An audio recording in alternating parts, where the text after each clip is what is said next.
नमस्कार. टेट परीक्षेची तयारी करताय? मग तुमच्यासाठीच आहे हा खास विभाग जिथे आपण संज्ञात्मक उपपत्ती म्हणजेच कॉग्निटिव्ह थिअरीज अगदी सोप्या भाषेत समजून घेणार आहोत. चला तर मग सुरुवात करूया.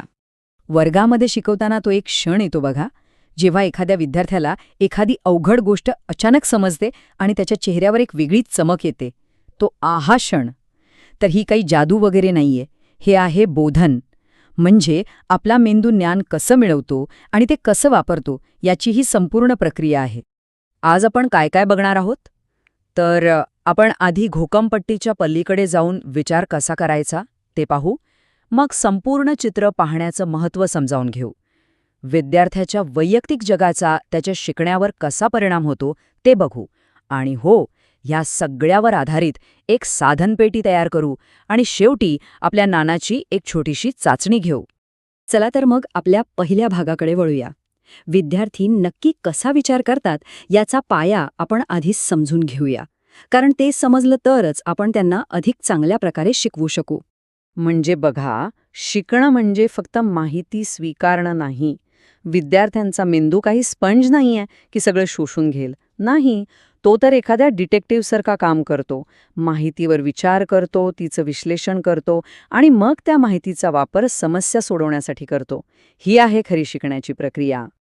इथे काही महत्त्वाचे विचारवंत आणि त्यांच्या उपपत्तींची यादी आहे. टीएटी परीक्षेसाठी या सगळ्याच महत्त्वाच्या आहेत, पण आज आपण पहिल्या 2 उपपत्तींवर जास्त लक्ष देणार आहोत. एक आहे गेस्टाल्ट किंवा समाकारवादी उपपत्ती आणि दुसरी आहे क्षेत्रीय उपपत्ती. कारण ह्या दोन्ही उपपत्ती वर्गात रोजच्या शिकवण्याचा एक प्रकारे पाया आहेत. आता आपण आपल्या पहिल्या आणि खूप महत्त्वाच्या उपपत्तीकडे वळूया. संपूर्ण चित्र बघितल्याने विद्यार्थ्यांच्या शिकण्यावर नेमका काय परिणाम होतो? चला पाहूया.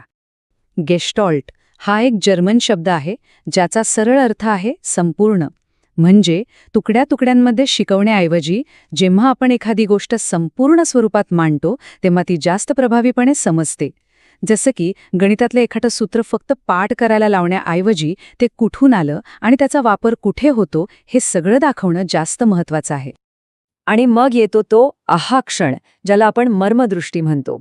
म्हणजे अचानक समस्येचा गाभा कळणं. हे तेव्हाच होतं जेव्हा विद्यार्थी समस्येचे सगळे भाग एकमेकांशी कसे जोडलेले आहेत हे पाहतो. आपलं ध्येय हेच आहे की विद्यार्थ्यांना तो क्षण अनुभवता यावा. याचं सगळ्यात चांगलं उदाहरण म्हणजे कोहलर यांचा सुलतान नावाच्या चिंपांजीवरचा प्रयोग. सुलतानला पिंजऱ्यात ठेवलं आणि वर केळी टांगली, जी त्याच्या हाताला लागत नव्हती. पिंजऱ्यात काही खोकी आणि काठ्या होत्या.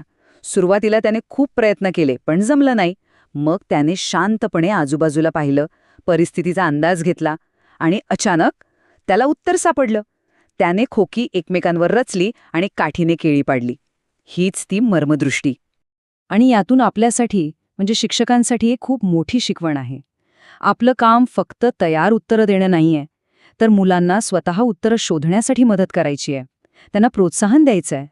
आपण त्यांचे मार्गदर्शक आहोत, बॉस नाही. ठीक आहे, आता आपण कर्ट लेव्हिन यांच्या उपपत्तीकडे जाऊया. ही उपपत्ती आपल्याला हे समजायला मदत करते की प्रत्येक विद्यार्थी वर्गात स्वतःचं एक वेगळं जग घेऊन येतो. लेव्हिन यांचं हे वाक्य खूप महत्त्वाचं आहे. ते म्हणतात की एखाद्या व्यक्तीच्या वर्तनाचं कारण त्याच्या भूतकाळात किंवा भविष्यात नाही, तर त्याच्या आजच्या सध्याच्या परिस्थितीत आहे. यालाच ते जीवनकक्षा किंवा लाईफ स्पेस म्हणतात. म्हणजे एखादा विद्यार्थी वर्गात लक्ष देत नसेल तर आज त्याच्या मनात काय चाललंय हे समजून घेणं जास्त गरजेचं आहे. सोप्या भाषेत सांगायचं तर जीवनकक्षा म्हणजे प्रत्येक विद्यार्थ्याच्या मनात चालणारी एक पर्सनल ऑपरेटिंग सिस्टम.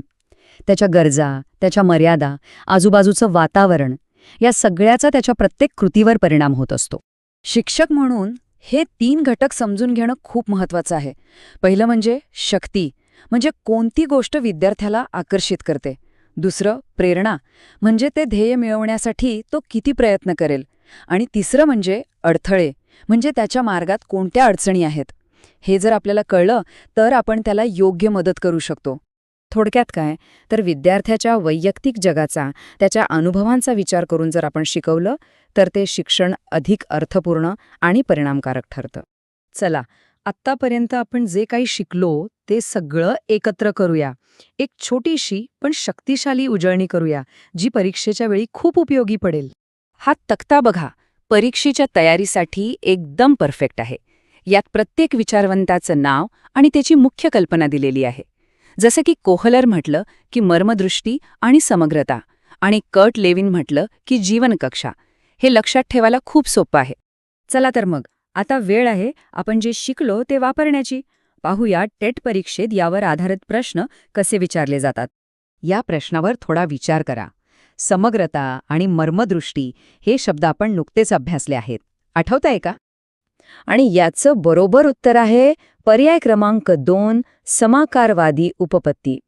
कारण याच उपपत्तीमध्ये समस्या सोडवण्यासाठी संपूर्ण चित्र पाहण्यावर आणि त्यातून मिळणाऱ्या मर्मदृष्टीवर भर दिला जातो. आणि आता जाता जाता या एका प्रश्नावर नक्की विचार करा. जेव्हा आपण एखाद्या विद्यार्थ्याच्या वर्तणुकीच्या पलीकडे जाऊन त्याच्या जीवन कक्षेचा म्हणजे त्याच्या वैयक्तिक जगाचा विचार करतो, तेव्हा आपोआपच आपली भूमिका बदलते. आपण